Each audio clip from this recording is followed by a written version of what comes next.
하나님 말씀 룻기 4장 13절에서 22절 말씀. 하나님 말씀 룻기 4장 13절에서 22절 말씀. 우리 화면을 보고 한 목소리로 같이 하나님 말씀 읽습니다. 시작. 이에 보아스가 룻을 맞이하여 아내로 삼고 그에게 들어갔더니 여호와께서 그에게 임신하게 하심으로 그가 아들을 낳은지라. 여인들이 나오미에게 이르되 찬송할지로다. 여호와께서 오늘 내게 기업물을 자가 없게 하지 아니하셨도다. 이 아이의 이름이 이스라엘 중에 유명하게 되기를 원하노라. 이는 내 생명의 회복자이며 내 노년의 봉양자라. 곧 너를 사랑하는 7 아들보다 귀한 내 며느리가 낳은 자로다 하니라. 나오미가 아기를 받아 품에 품고 그의 양육자가 되니 그의 이웃 여인들이 그에게 이름을 지어주되 나오미에게 아들이 태어났다 하여 그의 이름을 오벳이라 하였는데 그는 다윗의 아버지의 이새의 아버지였더라. 베레스의 계보는 이러하니라. 베레스는 헤스론을 낳고 헤스론은 람을 낳았고 람은 아비나답을 낳았고 아미나답은 나손을 낳았고 나손은 살몬을 낳았고 살몬은 보아스를 낳았고 보아스는 오벳을 낳았고 오벳은 이새를 낳고 이새는 다윗을 낳았더라. 아멘. 한평생을 살다 보면 많은 경우에 대부분 다 그렇죠. 우리 사람들에게는 몇 번의 인생 역전의 기회가 온다고 합니다. 그런데 어떤 기회는 이게 대박인 줄 알고 잡았다가 나중에 제 전문 용어를 좀 잘 써서 좀 죄송하긴 하지만 이게 쪽박이 돼버린 거예요. 대박인 줄 알고 인생 역전의 기회인 줄 알고 딱 잡았는데 오히려 나중에 큰 낭패와 어려움을 초래하는 일이 돼버릴 때도 있고요. 어떤 기회는 이건 뻔히 손해보고 어려운 일인 것은 알지만 도의상 또 책임상 감당해야 되기 때문에 또 그냥 해내는데 알고 보니까 이것이 인생 역전의 기회가 될 때가 있다. 그래서 여러분, 세상에 믿지 않은 사람들은 모든 가능한 정보, 기술, 인맥, 능력 이것들을 총동원해서 지금 자기에게 다가오고 있는 이 기회가 인생 대박인지 아니면 큰 어려움을 자초할 어떤 문제가 될 소지가 있는 것인지를 분별하기 위해서 이거 난리도 아닌 난리를 핍니다. 그 현장과 과정들을 보면 사실은 치열할 정도로 냉혹한 것들을 종종 볼 때가 있습니다. 근데 여러분, 성경은 의외로 이 원리를 아주 간단하게 풀어냅니다. 하나님은 사람의 마음의 중심을 보고 계시기 때문에 실력, 능력, 인맥 이런 거, 정보 이게 사실은 하나님께는 별 의미가 없다라고 하는 거예요. 오히려 그 인생의 기회 앞에서 그것을 붙잡고자 하는 나의 마음의 중심의 동기가 어디에 있는가, 그리고 그것을 감당하고자 하는 목적이 어디에 있는가, 그리고 그 일을 진행하고 있는 나의 태도, 과연 그 과정에서 만나는 한 사람 한 사람을 어떤 태도와 마음으로 대하고 있는가, 그 일을 처리하는 나의 마음의 태도는 어떠한가, 하나님은 여기에 더 집중하고 계시다. 그래서 여러분, 때때로 하나님이, 사람은 기회라고 얘기하고 성경은 하나님의 때라고 얘기합니다. 기회와 때는 완전히 다릅니다. 그래서 이 때를 우리에게 허락하실 때 많은 경우에는 시험과 고난과 어떤 문제라고 하는 포장지로 이 하나님의 때, 이 은혜의, 하나님의 인생 역전의 이 은혜를 이걸로 다 감싸놔요. 그래서 계산이 빠르고 머리가 팍팍 돌아가는 사람들은 오히려 이 하나님의 때를 놓쳐버리고요. 반대로 성경적으로 보면 굉장히 답답해 보이고 좀 미련해 보이기는 하더라도 그 마음의 중심이 견고하여 하나님의 말씀의 원칙을 쫓아 행하는 사람들은 오히려 그 과정들을 통해서 하나님의 인도하심을 받습니다.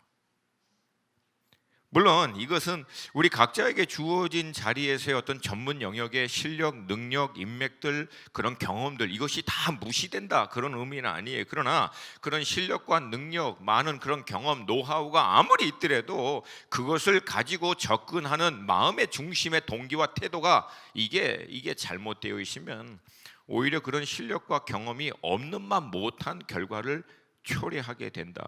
성경적으로. 아멘입니까? 아멘입니까? 그래서 늘 하나님, 이 중심을 보시는 하나님 앞에서의 모든 일에 대한 나의 동기, 그거를 진행하는 나의 태도, 그리고 궁극적인 목적은 무엇인가? 나는 왜 이것을 결정하려고 하고 이것을 붙잡으려고 하고 이것을 해야 하려고 하는가? 이것을 집중하기를 원합니다. 오늘 본문에는요, 이 놀라운 하나님의 섭리가 그대로 나와 있습니다. 오늘 이 말씀을 통해서 우리 인생을 역전시키시는 하나님의 이 성경적 원리, 이 하나님의 놀라운 섭리를 깨닫고 또 우리 인생 가운데서도 그렇게 인도하신 하나님의 은혜를 우리 성도님들 모두 경험하게 되시기를 주님의 이름으로 축복합니다. 성령께서 우리에게 주시는 음성에 믿음으로 반응할 수 있기를 원합니다. 지난 3주간 저희는 이제 룻기 1장부터 3장까지를 쭉 살펴보면서 하나님이 우리 인생 가운데 행하시는 섭리, 그분의 어떤 원칙, 그분의 어떤 주안점을 같이 배웠습니다. 1장에서는 흉년이라고 하는 위기, 돌발적인 문제 앞에서 모압으로 예표되고 있는 세상적인 대안, 세상적인 해결책은 우리에게 궁극적인 해결책이 절대 될 수 없다. 이것을 우리는 배웠고요. 결국 우리 인생은요, 이런 돌발적인 문제와 어려움을 피할 길이 없습니다. 왜? 불완전한 세상 가운데 살고 있기 때문에.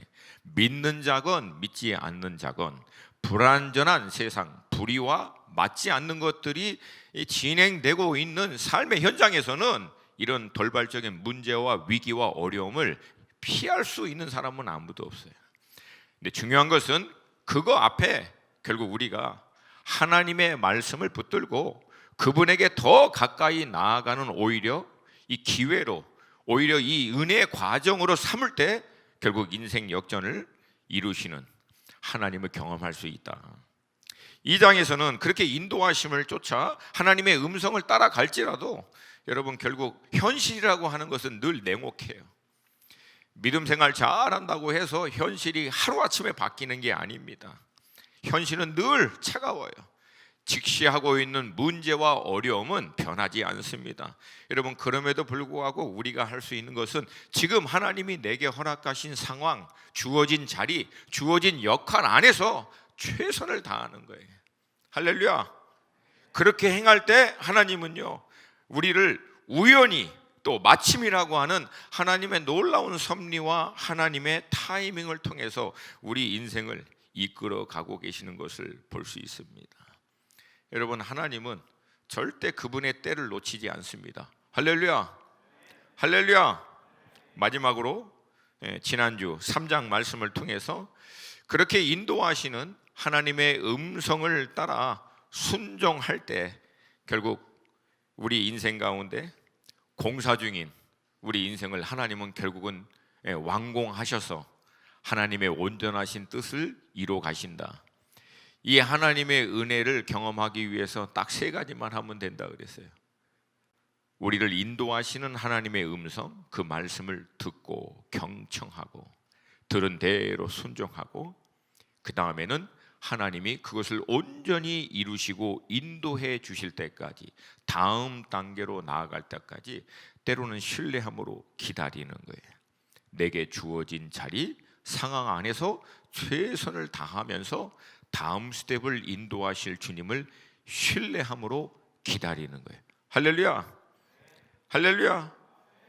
그리고 오늘 본문을 결국 이 기업 물을 자, 유력한 자, 오실 메시아인 예수 그리스도를 예표하는 보아스가 결국 그 모든 일들을 온전히 이루어내는, 성취하는 과정을 기록하고 있습니다. 그래서 오늘 본문 말씀 이렇게 쭉 읽어보면은요, 마치 동화책 한 권을 다 본 것 같아요. 룻기를 보면 비슷한 이제 스토리가 또 성경에 나오죠. 뭐죠? 죽으면 죽으리라. 뭐죠? 죽으면 죽으리라. 에스더. 그 예배는 함께 드리는 거라고 제가 얘기했어요. 좀 대답을 하세요. 대답을. 이게 보면은 마치 굉장히 아름다운 또 마음을 따뜻하게 하는 동화책에 있는 멋있는 스토리를 읽을 것 같은 그런 마음이 들어요. 해피엔딩으로 결국은 다 끝납니다. 근데 여러분, 이 해피엔딩이 되기까지 결국은 여기에 등장하는 주인공 한 사람 한 사람이 하나님 앞에서 그 마음의 중심과 동기, 또 믿음의 결단과 헌신을 어떻게 했는가, 이것들을 살펴볼 필요가 있고요. 안타까운 것은 다 해피엔딩인데 그 가운데서도 해피엔딩으로 안 끝나는 인생은 또 있다는 거예요. 저는 여러분과 제가 해피엔딩 됐으면 좋겠어요. 할렐루야. 마지막이 해피엔딩으로 끝나야 돼요. 중간에 뭐 어떻게 됐다, 뭐 중간에 대박을 쳤다, 중간에 바닥을 쳤다, 물론 그것도 중요하지만 결국은 마지막이, 내 인생이 하나님이 보시는 관점에서 해피엔딩으로 끝나야 된다는 거예요. 자, 그럼 가장 먼저 이 나오미라고 하는 인물입니다. 나오미는 이제 비록 흉년이라고 하는 위기 때문에 하나님이 유업으로 주신 이 기업을 다 내려놓고 모압이라고 하는 세상의 방법을 쫓아가서 결국은 노후에 아무것도 남지 않는, 정말 인간적으로 보면은 뭐 절망이죠. 절망, 소망 제로 인생으로 끝나게 됩니다. 근데 놀라운 것은 그 절망적인 상황에서도 나오미가 여호와께서 자기 백성을 돌아보셨다라고 하는 그 말씀 딱 하나 듣고 결국은 그 자리에서 일어나 하나님의 유업의 땅으로 돌아옵니다. 이 돌아오는 사건이 나오미를 비롯하여 나오미와 함께 왔던 룻의 인생에도 인생 역전의 결정적인 계기가 됩니다. 저는 이 말씀을 통해서 다시 한번 여러분에게 얘기합니다. 지금 내 상황이 어떻든 간에, 지금 나의 연령이 어떻든 간에, 지금 내 주어진 상황과 환경이 어떻든 간에 누구에게 하나님의 인생 역전의 기회가 여전히 주어지느냐, 아직이라도, 지금이라도 하나님의 음성을 듣고 그 하나님의 인도하심에 따라 하나님의 날개 품으로 하나님의 임재 가운데로 더 가까이 나오는 자들에게는 하나님의 역전의 역사가 있을 줄로 믿습니다. 두 번째, 나오미가 놀라운 것은 실패한 인생입니다. 다 잃어버리고 남편도 잃고 아들도 잃어버리고 빈털터리고 나이만 들고. 근데 여러분, 그런 실패한 인생, 객관적인 관점에서, 세상적인 관점에서 보더라도 실패한 인생이에요. 영적인 관점뿐만 아니라 그렇게 다 실패했다라고 보이는데 그 실패하는 인생 한복판에서도 선한 영향력과 믿음의 덕을 통해서 며느리들의 마음을 삽니다. 그리고 나중에는 룻이 나오미를 향해서 어머니의 백성이 나의 백성이고 어머니의 하나님이 나의 하나님이다 라고 하는 고백과 함께 어머니를 따라올 수 있도록, 결국 룻이 하나님의 날개품인 그 유업의 땅으로 들어오게 된 결정적인 이유는 나오미였어요. 다 실패했는데 한 사람 인생을 건져낸 거예요. 할렐루야. 할렐루야. 여러분, 사람이 남습니다. 사람이 남아요. 사람을 남기는 인생이 되시기를 주님의 이름으로 축복합니다. 다음은 룻입니다. 룻은 노년에 아무것도 가진 것이 없는 소망 제로인 늙은 시어머니를 따라 베들레헴 땅으로 들어옵니다. 인간적으로 보면 아직까지 자신에게 회복할 기회가, 여지가 남아있는 자기의 부모님 집으로 돌아가는 것이 맞지만 결국은 그녀는 결정한 거예요. 소망 제로인 늙은 시어머니를 따라 베들레헴 땅으로 들어오게 됩니다. 결국 여러분, 룻을 통해서 볼 수 있는 것은 딱 하나예요.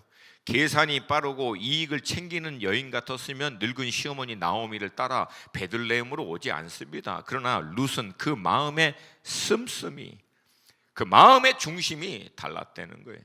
하나님 그걸 보신 거예요. 그걸 보시고 룻의 인생 가운데 개입하십니다. 할렐루야. 그 나오미를 쫓아 베들레헴 가운데 돌아온 룻이 직면하고 있는 현실은 차갑고 냉혹합니다. 당장 먹고 살아야 될 문제가 있기 때문에 어려움이 없는 게 아니에요. 그냥 그렇게 믿음으로 따라왔다고 해서 갑자기 드라마틱하게 바뀐 게 아니에요. 현실은 늘 차갑습니다. 그럼에도 불구하고 원망하거나 절망하거나 불평하지 않고 자기에게 주어진 자리 역할 안에서 최선을 다하여 이삭 줍는 일들을 시작하고, 주님은 그 룻의 인생 가운데 하나님의 때가 되자 개입하셔서 하나님이 예비하신 그 안식과 그 복의 삶으로 그녀를 인도하십니다. 할렐루야. 근데 사실 이 룻에게 있어서 결정적인 사건은 무엇인가? 룻은 자신을 위한 최선이 무엇인지를 몰라요. 근데 나오미는 알았어요. 그래서 나오미가 룻에게 마땅히 그가 하나님의 안식과 복을 누릴 수 있는 계획을 얘기합니다. 그때 룻은 나오미를 온전히 신뢰하여 그 시어머니의 말씀을 순복함으로 하나님이 룻을 위하여 예비하신 기업 물을 자, 유력한 자인 보아스를 결국 만나게 됩니다.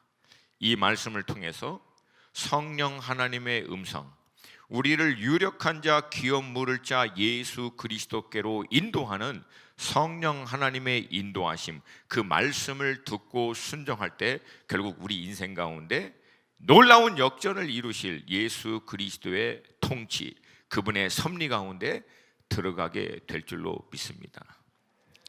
자, 그러면 이 다음에는 이제 보아스라고 하는 이 기업 물을 자, 유력한 자인데, 먼저 여러분 이 보아스라고 하는 인물의 배경을 좀 우리가 알아야 합니다. 놀랍게도 보아스의 어머니는요, 라합이라고 하는 여인으로서 여리고성 출신입니다.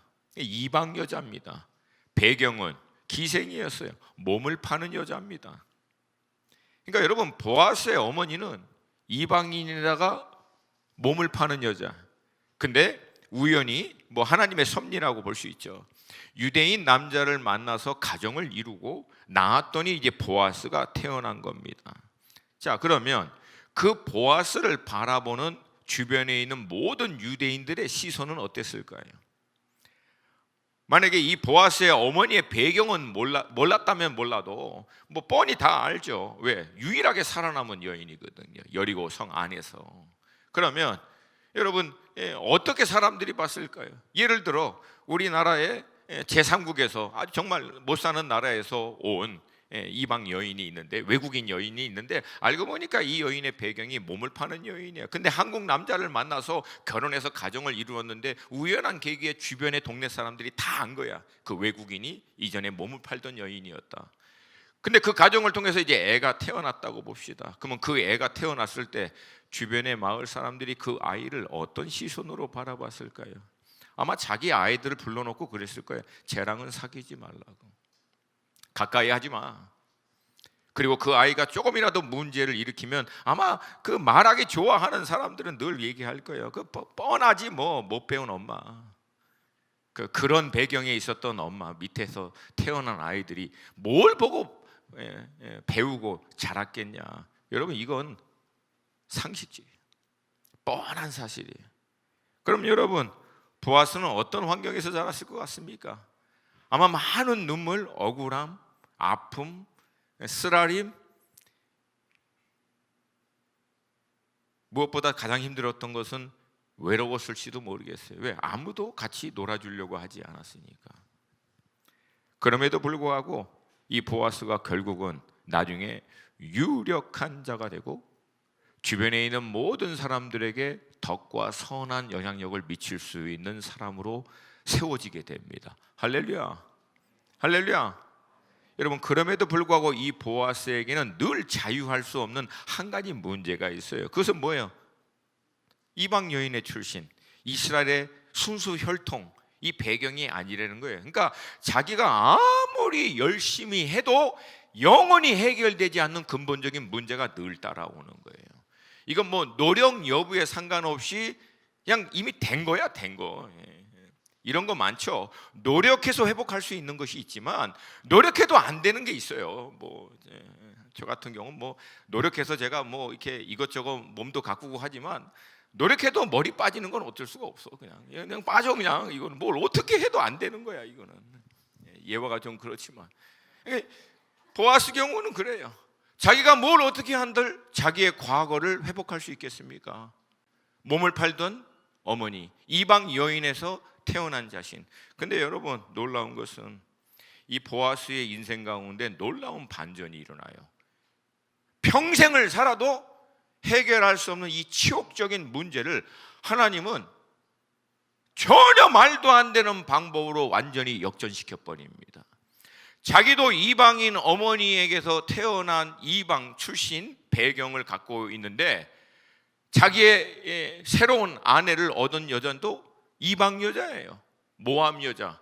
근데 놀라운 것은 그 이방 여인을 통해서 난 그 후손이 결국은 다윗의 계통이 되고 오실 메시아의 계통, 이스라엘의 모든 족보 가운데서도 가장 놀라운 하나님의 은혜가 있는 그런 족보로 메시아의 계보를 이을 수 있는 통로로 쓰임받는 인생이 돼버립니다. 할렐루야, 할렐루야.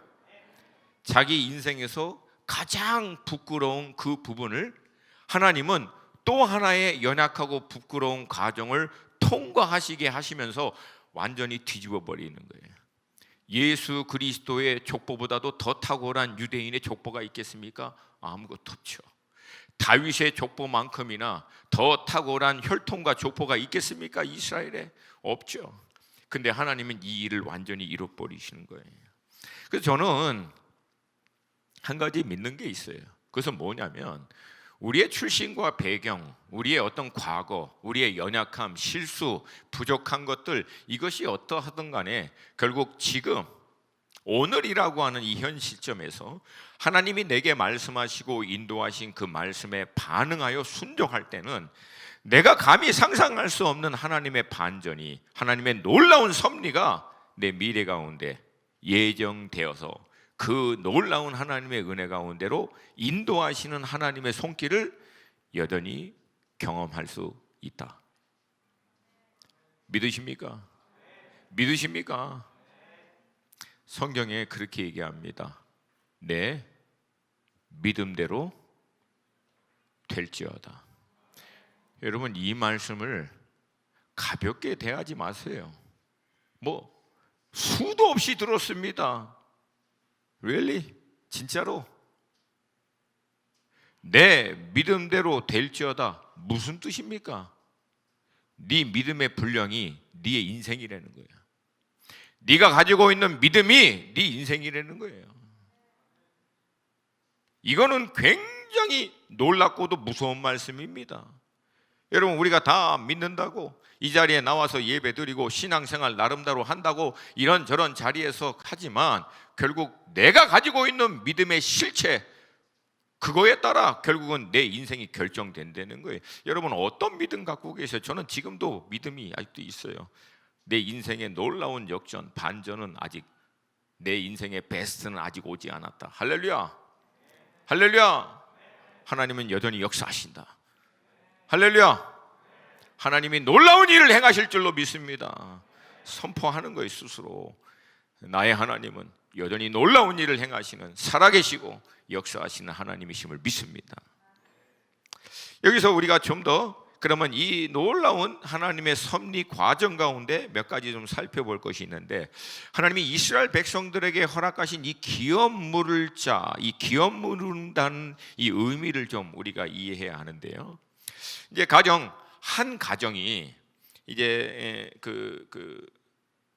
경제적인 어려움 때문에 만약에 자기에게 허락해 준 하나님의 기업인 땅을 팔아야 될 경우, 나중에 이제 친족들이 그 땅을 결국은 회복해서 사서 희년이 되면 그 땅을 팔았던 원래 소유주에게 돌려줍니다. 그래서 하나님이 기업으로 허락해 주신 땅, 이 땅이 다른 사람 소속으로 넘어가지 않도록 하는 것이 하나님이 정하신 이게 법이에요. 이게 굉장히 탁월한 법이죠. 이제 이 나오미와 같은 케이스는 뭐냐면, 이제 모압 땅으로 떠날 때 엘리멜렉과 나오미가 그 하나님의 기업의 땅을 팔았을 것으로 봐요. 아마 다 팔고 정리해서 모압으로 갔겠죠. 그리고 이제 돌아왔는데 그 땅을 회복해야 하니까 이제 엘리멜렉, 나오미의 가장 가까운 친족이 그 땅을 사서 엘리멜렉에게 돌려주는 겁니다. 그래서 엘리멜렉에게 속한 땅은 영원히 그 가문에게 계속 이어갈 수 있도록 하나님께서 정하신 거예요. 그래서 보아스가 기업 물을 자의 책임을 본인이 감당하고 싶지만 본인보다 먼저 기업 물을 자로서의 자격이 있는 사람이 있기 때문에 그 사람을 찾아가서 묻습니다. 엘리멜렉과 나오미, 우리의 친족 가운데 이 땅을 회복해야 할 사람이 있다. 네가 그 기업을 물겠느냐 했을 때 그 사람이 그렇게 하겠다라고 얘기한 거예요. 4장 4절 말씀 함께 읽습니다. 시작. 내가 여기 앉은 이들과 내 백성의 장로들 앞에서 그것을 사라고 내게 말하여 알게 하려 하였노라. 만일 내가 물으려면 물으려니와 만일 내가 물으지 아니하려거든 내게 고하여 알게 하라. 내 다음은 나요 그 외에는 물을 자가 없느니라 하니 그가 이르되 내가 물으리라 하는지라. 아멘. 어떻게 보면 이 사람도 하나님이 정하신 이 규범, 하나님이 친족된 사람에게 주어진 그 책임을 마땅히 감당하는 것처럼 이제 대답을 하는 것처럼 보이지만 여러분 그 다음 대답을 딱 보니까 전혀 그런 의미에서 모르겠다라고 대답한 게 아닌 게 나온 거예요. 왜냐하면 자, 내가 그 땅을 사서 갖고 있다가 희년이 되면 돌려주는 거예요. 모든 빚과 모든 것을 청산하는 때가 되면. 근데 희년이 돼서 이 기업 물을 사람이 사서 이제 엘리멜렉 가문에게 돌려줘야 되는데 엘리멜렉은 이미 죽었어요. 엘리멜렉과 나오미의 두 아들도 죽었어. 그리고 나오미는 이미 늙어서 이제 죽을 날이 얼마 안 남은 거예요. 그러면 희년이 돼서 자기가 샀던 땅을 그 가문에게 돌려주려고 하는데 받을 사람이 없잖아요. 그러면 그 땅이 자기 땅이 되는 거예요. 돌려줄 사람이 없을 때는 그때는 그냥 가져가게 돼요. 친족이.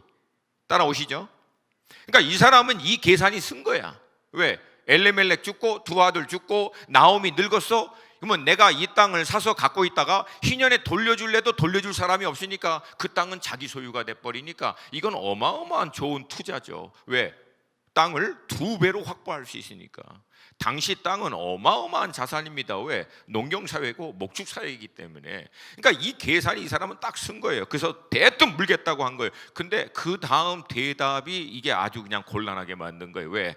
알고 보니까 두 아들의 며느리인 룻이라고 하는 이방 여인이 있어서 그 여인도 감당하게 되는 거예요. 그게 5절 말씀입니다.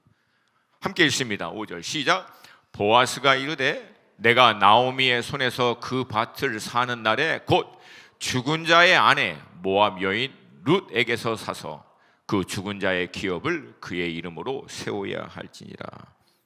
여러분 상황이 이렇게 되면 이게 아주 이상하게 돌아가게 돼요. 그럼 뭐냐면은 그럼에도 불구하고 이 기업 물을 자가 보아스의 말대로 그 땅을 사게 되면은요, 첫 번째 돈을 지불해서 그 땅 사죠. 두 번째, 룻을 아내로 삼아야 합니다. 세 번째, 그 과정에서 아들이 태어나면 그 아들은 자기 호적에 들어가지 않아요. 엘리멜렉의 호적에 들어가야 돼요. 그리고 자기가 산 땅은 자기 소유가 안 돼.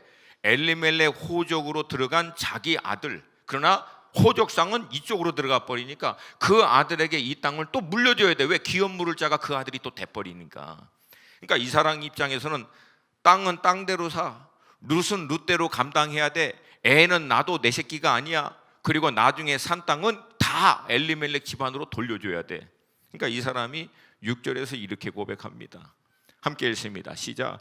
그 기업 물을 자가 이르되 나는 내 기업에 손해가 있을까 하여 나를 위하여 물으지 못하노니 내가 물을 것을 내가 물으라. 나는 물으지. 계산 확실한 거죠. 이 사람은. 여기서 한 가지 우리가 점검해 볼 것이 있어요. 이 사람은 룻에 대해서 전혀 모르고 있었나? 룻이 어떻게 자기 부모님의 집을 떠나서 소망 제로인 늙은 시어머니를 끝까지 함께 하겠다라고 따라왔는지, 그렇게 온 다음에는 얼마나 성실하게 시어머니와 자기의 필요를 위해서 아침부터 저녁까지 잠시 쉬는 것 빼고는 열심히 성실하게 그 일을 감당했는지, 그 과정들을 통해서 3장 11절의 말씀처럼 룻이 현숙한 여자인 줄을 나의 성읍 백성이 다 아느니라 라고 얘기할 만큼 이 이방 여인 룻에 대한 평가가 온 성 사람들이 다 알고 있는데, 엘리멜렉의 친족인 자기가 이 사실을 모를 수가 있냐는 얘기예요. 알죠. 당연히 알 수밖에 없죠. 룻이 어떠한 여인이고 그 마음의 씀씀이와 삶을 대하는 그 성숙함과 그 현숙함, 성실함, 이게 얼마나 귀한 여인인가라는 것을 이 사람도 당연히 알 수밖에 없죠. 근데 왜 룻을 이렇게 대단하고 귀한 여인을 받아들이지 않기로 결정을 했는가? 간단해요. 이 사람은 그런 것에 대해서 별 관심이 없어요. 사람의 인격, 가치, 마음의 중심의 태도, 이게 얼마나 귀하다라고 하는 거에 대해서는 이 사람의 가치 기준에는 전혀 들어가지가 않습니다. 하나님이 기업물을 하나님의 원칙에 의해서 정해신 이 룰, 이 하나님의 법에 따라 자기의 책임을 온전히 감당하는 게 얼마나 하나님께 중요하고 하나님을 경외하는 것인지에 대한 것도 이 사람에 대해서는 별로 가치가 들어가 있지 않아요. 이 사람에게 있어 오직 유일한 가치는 내가 손에 잡히고 소유하고 있는 것이 손해가 되느냐 안 되느냐, 오직 이것 하나로 모든 가치 기준이 결정이 돼버리니까 룻이 눈에 들어올 이유가 없어요. 하나님의 이 말씀, 하나님의 정하신 규칙에 따라 사는 것, 그것이 곧 하나님을 경외하는 것인데 이런 것에 대한 관심도 전혀 없는 거예요. 앞서 말씀드린 대로 사람마다 인생 가운데 몇 번의 반전의 기회가 찾아옵니다. 근데 안타깝게도 많은 사람은 그 기회를 볼 때, 평가할 때 자신이 가지고 있는 세상적인 유익, 내게 이게 이익이 되느냐, 이거에 따라 결정을 합니다. 그래서 많은 경우 하나님의 때를 놓쳐버려요. 이 과정을 여과 없이 보여줬던 그 사건이 성경에 나옵니다. 저는 그래서 이 부분을 되게 좋아합니다. 그게 뭐냐면 첫 번째 왕 사울이 하나님께로부터 폐위당하고 결국 죽죠. 그 다음 다윗이 왕으로 등극하는 요 과도기, 어마어마한 격변기 시간이거든요. 여러분 그 내용을 나중에 꼭 성경을 통해서 보십시오. 수많은 사람들이 이 격변기 가운데 어떻게 이 기회를 통해서 한몫 챙기고 먹고 어떻게 출세하고 뭔가 하나 잡아낼까? 난리도 아닌 난리를 펴니다. 사울이 죽고 다윗이 왕으로 등극하는 요 과정 가운데 머리 빠르고 계산 빠른 수많은 사람들이 왔다 갔다 하면서 어떻게든지 이 기회 가운데 다윗이 왕이 되면 그 밑에서 어떤 권력 잡고 힘 잡고 뭐 이렇게 뭔가 챙기려고 어마어마하게 머리를 쓰는 사람들이 나옵니다. 쉽게 얘기해서 기회주의자들이죠. 근데 여러분, 이 사람들은요 결국은 다 이슬처럼 사라져버리고 정말 미련하고 답답하고 어리석어 보이는 다윗은 결국은 하나님에 의해서 놀라운 하나님의 섭리 가운데로 쓰임받게 됩니다. 할렐루야, 할렐루야. 눈에 보이고 잡히는 것 챙기려고 했던 모든 사람들은 아침 이슬처럼 태양이 딱 떠오를 때 결국은 다 사라지지만 다윗은 태양이 떠오를 때 태양을 받아 역사의 무대로 딱 등극하게 됩니다. 그리고 이스라엘 역사 가운데 가장 위대한 왕으로 쓰임을 받습니다. 오늘 이 다윗의 조상인 보아스의 인생을 보면 정확하게 동일한 모습이 나와요. 아까 말씀드린 대로 그 사람이 포기해서 이제 보아스가 기업 물을 자의 책임을 감당합니다. 돈 주고 땅 사야 돼. 룻을 자기의 아내로 맞이해서 자녀를 낳습니다. 그러면 그 자녀를 오늘 우리가 읽은 본문처럼 자기가 품는 게 아니라 나오미 품에 품도록 엘리멜렉 가문에게 줘야 돼요. 산 땅은 그 아이가 장성해서 기업 물을 수 있는 역할을 감당할 수 있는 성인이 되면 그 땅을 그 아들에게 줘야 돼. 그러니까 전문용어로 보아스는 하나도 남는 게 없는 일을 하는 거예요 지금. 그럼에도 불구하고 보아스가 이것을 왜 했는가? 두 가지. 첫 번째, 이것이 하나님이 정하신 뜻이기 때문에 그래요. 뭐 반응들이 이렇게 시큰둥하십니까? 다시 한번, 보아스가 하나도 남는 것이 없는, 다 많은 것을 잃어요. 여러분, 남의 기업에 물을 땅을 산다는 것은 어마어마한 돈을 지불하는 거예요. 이건 뭐 100만 원, 200만 원 주는 수준이 아닙니다, 여러분. 그걸 다 지불해야 되는 건데 이걸 왜 했느냐? 첫 번째, 이게 하나님이 정하신 뜻이기 때문에 그래요. 여러분, 제가 조심스럽지만 말씀드립니다. 여러분 믿음의 삶 가운데 이게 나한테 손해가 되고 이 일로 인해서 내게 어려움을 초래할 거라는 것이 뻔한데도 불구하고 이게 하나님의 뜻인 것 같다, 이게 하나님이 기뻐하시는 것 같다라고 하시면 순종하세요. 순종하세요. 그게 믿음이에요. 그게 믿음입니다. 믿음을 다른 데서 뭐 발휘하려고 하지 마시고 실질적인 내 삶의 현장 가운데 내가 이 하나님의 뜻에, 이 하나님의 인도하심에, 하나님의 이 원칙을 온전히 따라가면, 순종하면 이게 나한테 손해가 될 것이 너무나 뻔하다, 어려움을 초래할 것이 너무나 자명한 일이다. 그럼에도 불구하고 하나님을 내가 경외하는 마음으로, 그분을 온전히 순종하는 마음으로 그 결정에 순종하면 하나님 반드시 갚으십니다. 반드시 갚으십니다. 여러분 때 안 갚으면 여러분 자녀 때 갚아주세요. 여러분 자녀 때 갚아주실 뿐만 아니라 하늘의 상급에서도 갚아주십니다. 여러분, 그러기 때문에 하나님의 때는 기회가 아니라 하나님이 예비하신 그 안식과 복과 완전한 하나님의 섭리 가운데 들어가는 데에는 늘 하나님이 이 많은 희생과 대가 지불이라고 하는 포장으로 딱 덮어놓으세요. 왜? 마음의 중심, 정말 이가 나를 경외함으로 그 결정을 했는가 안 했는가를 살피시기 위해서.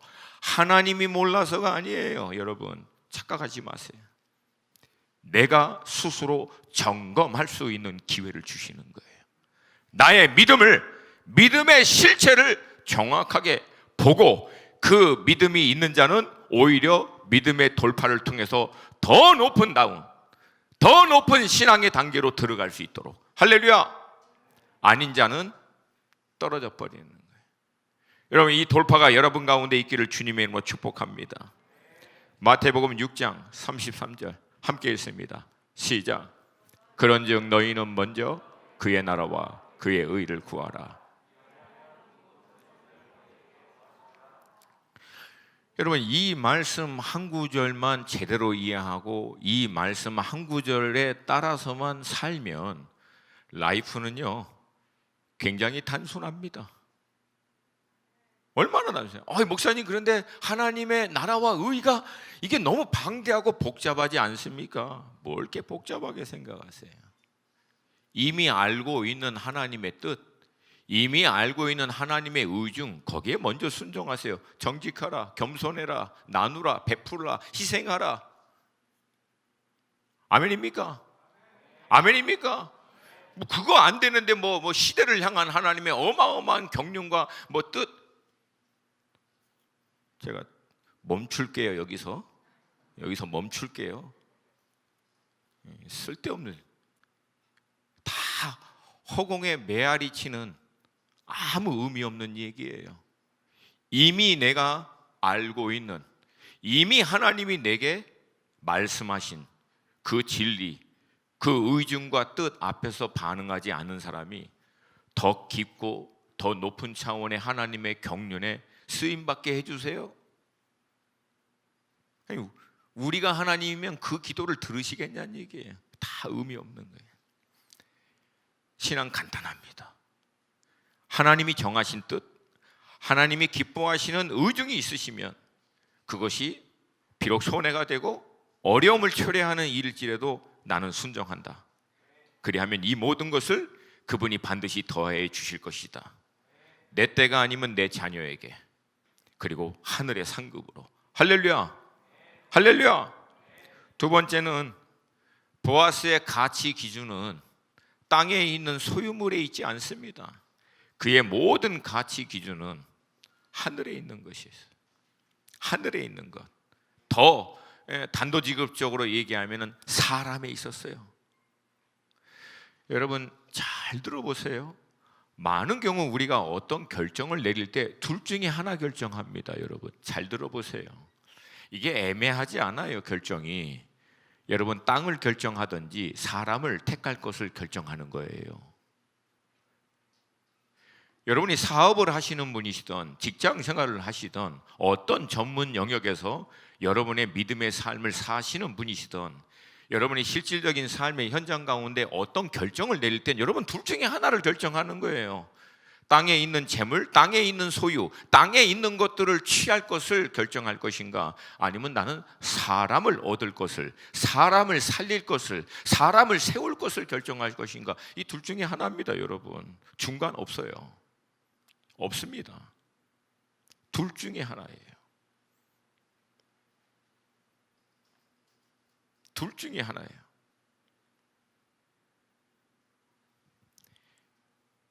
마태복음 6장 19절에서 21절 함께 읽습니다. 시작. 너희를 위하여 보물을 땅에 쌓아두지 말라. 거기는 종과 동록이 해하며 도둑이 구멍을 뚫고 도둑질하느니라. 오직 너희를 위하여 보물을 하늘에 쌓아두라. 거기는 좀이나 동록이 해하지 못하며 도둑이 구멍을 뚫지도 못하고 도둑질도 못하느니라. 내 보물 있는 그곳에는 내 마음도 있느니라.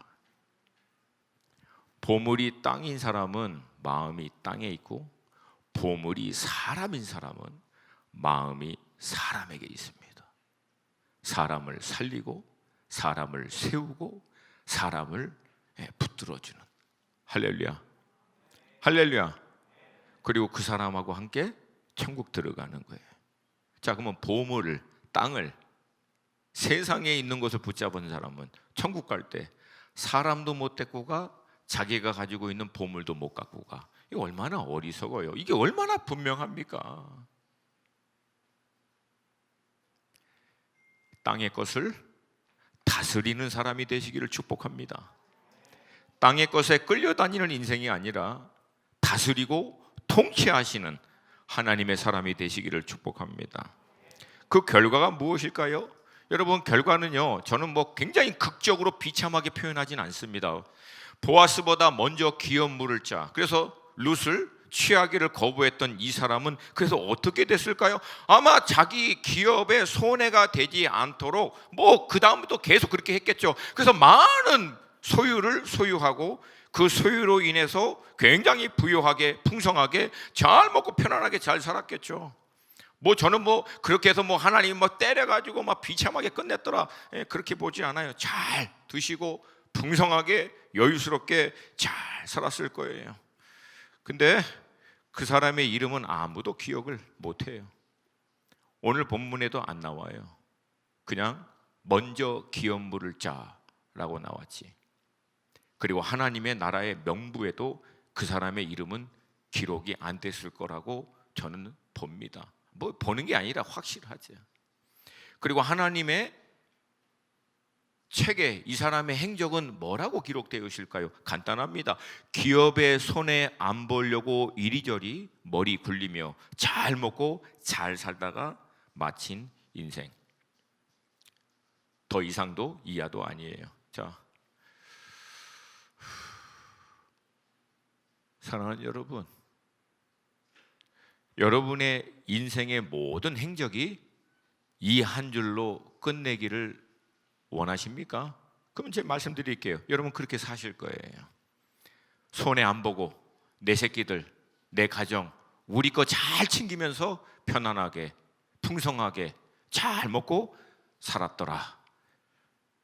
이게 만약에 여러분이 궁극적으로 바라보고 있는 삶의 수준이고 신앙의 수준이면 그렇게 사실 거예요. 근데 보아스는 다윗의 혈통을 잇는, 그리고 궁극적으로 다윗을 통하여 오실 메시아의 계보를 잇는 하나님의 족보로, 그 하나님의 섭리로 쓰임받는 인생이 되었더라. 할렐루야. 할렐루야. 어떤 수준의 삶을 살기 원하세요? 어떤 수준의 신앙을 여러분 신앙생활을 하시기 원하십니까? 여러분이 갖고 있는 그 믿음의 분량, 가지고 있는 가치의 기준, 결국 여기에 따라 우리 인생의 미래는 결정되어 있습니다. 하나님이 알파와 오메가로 예정하시고 인도하신 그 섭리도 물론 한 관점에서 맞지만, 또 다른 관점에서는 내가 마음과 생각 가운데 있는 내가 원하는 삶의 수준, 신앙의 수준, 가치의 기준, 이것이 내 인생의 미래라는 거예요. 결국 사람은 자기가 가지고 있는 가치 기준을 뛰어넘지 못합니다. 그래서 하나님의 말씀을 주야로 묵상하는 것은 말씀을 묵상하여 내가 가지고 있는 세상의 틀 안에, 기준 안에 갇혀 있는 가치의 기준을 성경적 관점으로 트랜스폼, 근본적으로 변화시켜서 하늘의 기준을 품는 거예요. 하늘의 기준을 품는 거예요. 하늘의 기준으로 눈높이를 맞추는 거예요. 나의 마음의 중심을 거기에 고정시키는 겁니다. 그리고 그 믿음을 따라서 사는 거예요. 그리고 그것이 여러분의 미래가 됩니다.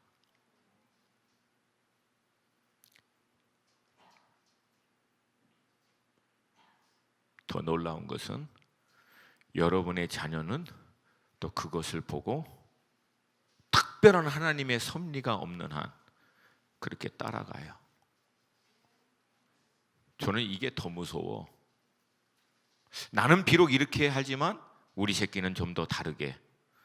절대 그렇게 안 돼요. 왜? 사람은 보는 대로 따라하기 때문에.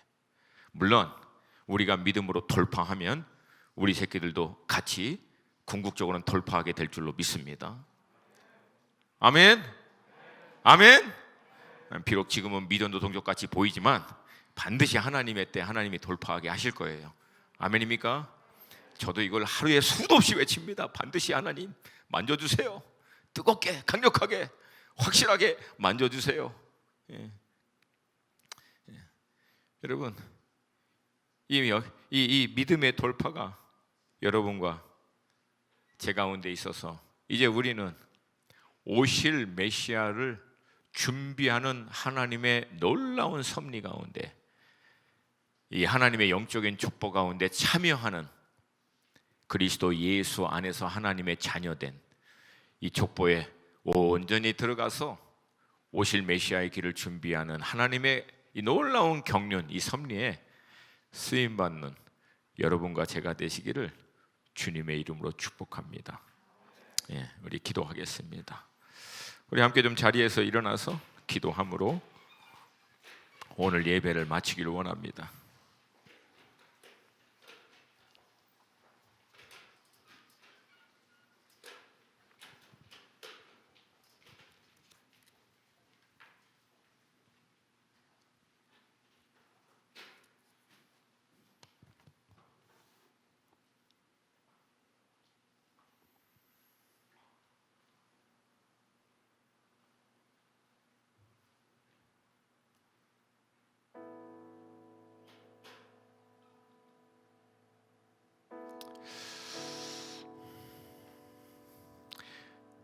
제 인생의 선배님들도 여기 계시고 또 그렇지만 여러분 괜찮으시면 좀 저를 따라서 좀 큰 소리로 선포하십시다. 보는 대로 산다. 보는 만큼 산다. 아멘입니까?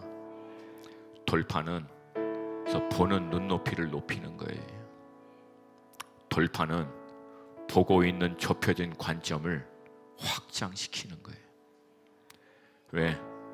우리 중 어느 누구도 자기가 보는 수준을 뛰어넘어 삶의 가치와 삶을 살아낼 수 있는 사람은 없어요. 보는 딱 그 수준으로 살아요. 보는 딱 그 사이즈, 그 역량만큼 살아요. 그래서 결국은 마음과 생각으로 보고 있는 수준이 중요하다는 거예요. 엊그제 금요일날 나눈 말씀처럼 마태복음 5장부터 7장 팔복으로 시작한 산상수훈의 메시지는 딱 두 가지예요. 다른 차원의 삶에 대한 초청, 다른 차원의 신앙에 대한 초청. 이 놀라운 반전을 이루고자 할 때 성령 하나님께서 우리 가운데 능력과 지혜로 역사해 주실 줄로 믿습니다.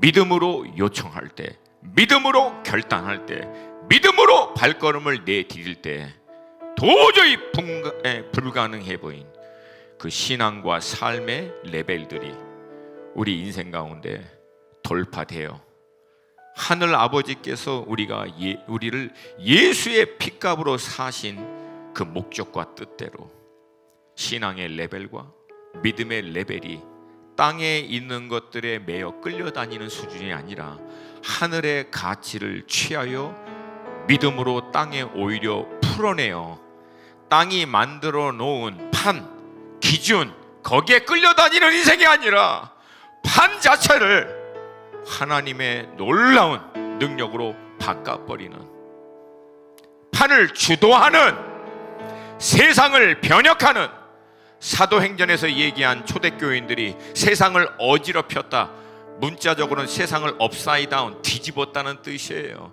그게 판을 바꾸는 거예요. 그게 판을 바꾸는 거예요. 여전히 있는 세상의 판, 세상의 기준에 매여서 끌려다니는 게 아니라 하늘의 가치와 복음의 능력을 통해서 판 자체를 뒤집어 버리는 사람들. 할렐루야, 할렐루야, 할렐루야. 무엇을 쫓아가시겠어요? 무엇이 여러분의 가치의 기준이십니까? 그것이 여러분의 미래입니다. 이미 정해진 거예요. 그거는 가치의 돌파가 하늘 것으로 변화되지 않는 이상, 믿음의 레벨이 하늘의 것으로 업그레이드 되지 않는 이상, 여러분 우리 삶은 여전히 땅에 있는 것으로 매여일 수밖에 없다는 거예요.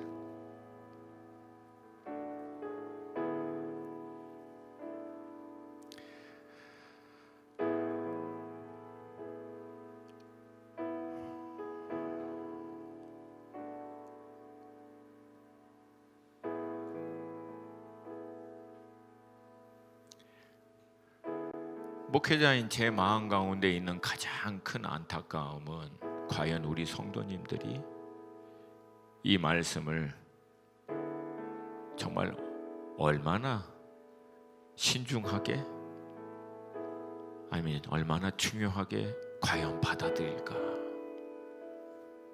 이분들이 이것만 알면 삶이 바뀌어져 버릴 텐데. 저는요, 여러분들이 할 수 있으면 큰 어려움과 위기 없이 주의 은혜와 보호하신 가운데 편안하게 사시기를 정말 바라요. 어느 목회자가 자기 성도들을 고생하고 힘들고 어려운 거 그거 기대하고 그거 보는 거 즐거워하는 목회자가 있겠습니까? 정신이 제대로 박힌 사람이 아니면 누가 그걸 좋아하겠어요? 근데 여러분, 그리스도 예수 안에 있는 우리 아버지 하나님의 인애와 그 긍휼과 자비하심으로 여러분에게 마지막으로 말씀드립니다. 나는 여러분이 잘 먹고 편안하고 잘 사는 인생이 아니라 후회하지 않는 인생 되길 원합니다. 마지막 여러분 인생 끝날 때, 그 마침표 찍을 때 땅에 있는 것들 위해서 살다가 그냥 끝났더라, 그게 아니라 하나님이 우리를 핏값으로 사주신 그 목적과 그 계획에 따라 우리의 삶이 업그레이드 되고 신앙이 업그레이드 돼서 그 하나님의 경륜에까지 나아갈 수 있기를 주님의 이름으로 축복합니다. 어휴, 목사님, 지금 제 삶을 보세요. 지금 제 상황이 뭐 그거 말도 안 됩니다. 그게 복음이라는 거예요. 그 답답하고 루저 같고 찌질이 같고 소망 없고 절망적인 인생이어도 복이 있는 것은 하나님의 성령의 은혜와 우리 아버지 하나님의 포기하지 않는 강권적인 역사가 여전히 우리 가운데 믿음으로 반응할 때 있기 때문입니다. 공사 중인 우리 완공할 때까지 동행하시고 끌고 가시고 반드시 이루실 줄로 믿습니다. 믿으십니까? 믿으십니까? 예, 우리 저 오늘 마지막에 이제 뭐 하고 끝나고 이제 또 다른 데 또 가야 돼. 그러니까 뭐 괜찮아요. 오늘 마지막이니까. 할렐루야. 여러분, 믿으신 분만 두 손 들고 우리 2-3분 동안 기도할게요. 2-3분만 기도할게요. 특별히 사랑하는 형제님, 특별히 사랑하는 형제님, 멋있게 사세요. 멋있게 살아. 한 번 사는 거 우리 형제님들 멋있게 좀 사세요. 예수 앞에서 당당하게 하나님이 원하시는 수준에 맞게끔 한 번 사세요. 그러다가 식구들 뭐 굶기고 뭐 길바닥에 내앉고, 하나님 절대 그렇게 안 하세요. 절대 하나님 그렇게 안 하십니다. 마치 그래 보이는 역경과 위기와 어려움이, 차가운 현실이 내 코앞에까지 올 때까지 하나님이 때로는 시험하고 연단하실 때도 있지만 종국은 반드시 돌파하게 하십니다. 역사하십니다. 우리 자매님들 믿음으로 하세요. 믿음으로.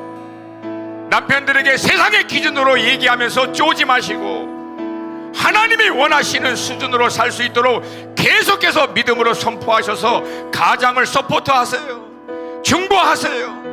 그래서 우리 가정이 업그레이드된 신앙, 믿음으로 하나님의 기대하시는 그리스도 예수의 장성한 분량에 이룰 수 있기를 주님의 이름으로 축복합니다. 우리 주님의 이름 한번 부르고, 하나님, 내 인생이 보아스와 같이 업그레이드 되는 믿음과 신앙이 돌파되어 하나님의 경륜의 수준에 들어가는 삶이 될 수 있도록 역사하여 주시옵소서. 인도하여 주시옵소서. 우리 주님의 이름 한번 부르고 기도합니다. 주여.